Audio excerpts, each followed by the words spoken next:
So originally for this week's topic, I wanted to do a top 5 best in your pants book list, but then I realized there are just way too many of them. For example, If I Stay in Your Pants, One Day in Your Pants, Just One Day, Going Too Far in Your Pants, The Gathering in Your Pants, and probably one of my favorites, Linger in Your Pants. 10% luck, 20% skill, 15% concentrated power of will, 5% pleasure, 50% pain, and 100% reason to remember the name. Hi, my name is Sandy, and you're watching Saturday on the YARebels. This week's topic is your top 5 blank in relation to YA books. We could pick whatever topic we wanted. So I decided to talk about the top 5 most annoying stereotypes, cliches, and archetypes that you find in YA Lit. Number 1, the shy guy or shy girl who takes off her glasses and suddenly becomes 10 times more beautiful. I kind of get that there's some sort of symbolic metaphor related to that, like glasses are a mask and you are hiding yourself and all of that stuff. But, you know, I'm not biased or anything, but glasses are cool. And I don't think a person becomes that much prettier or that much uglier when they are or are not wearing their glasses. Number 2.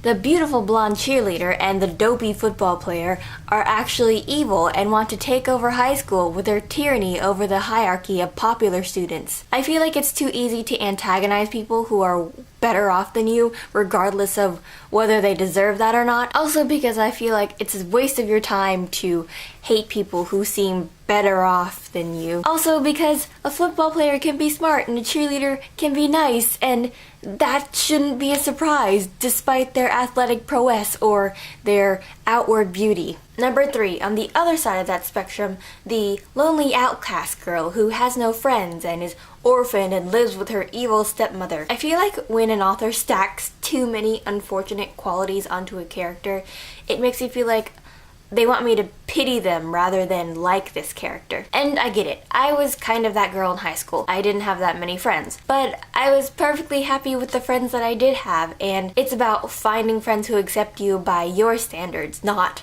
by the popular, so to speak, standards. Actually, the most popular kids in my school were the smart kids. So there you go. I like characters who are strong and funny and clever, and just because they start off relatively confident in the book doesn't mean that they don't have room to grow by the end of it. Number 4, the Destined Hero. The heroes that are prophesized in some sort of stone tablet found in the Egyptian times that this hero would find the golden pistachio, and with the golden pistachio it would stop peanut segregation all around the world. I love Harry Potter. He is selfless, he is brave, he is smart, he's everything a Gryffindor should be. But I can't help but admire Hermione for totally different things, because she is not given such a responsibility. She doesn't have to save the world. Heck, there's a good fraction of the world who hates her because she's Muggle-born, who thinks she's unworthy of being a witch. But despite that, she chooses to be the hero. She chooses to help Harry and to defeat Voldemort, and I respect that about her. Number 5 is something that you see in romance novels, but I feel like geared more towards paranormal romance,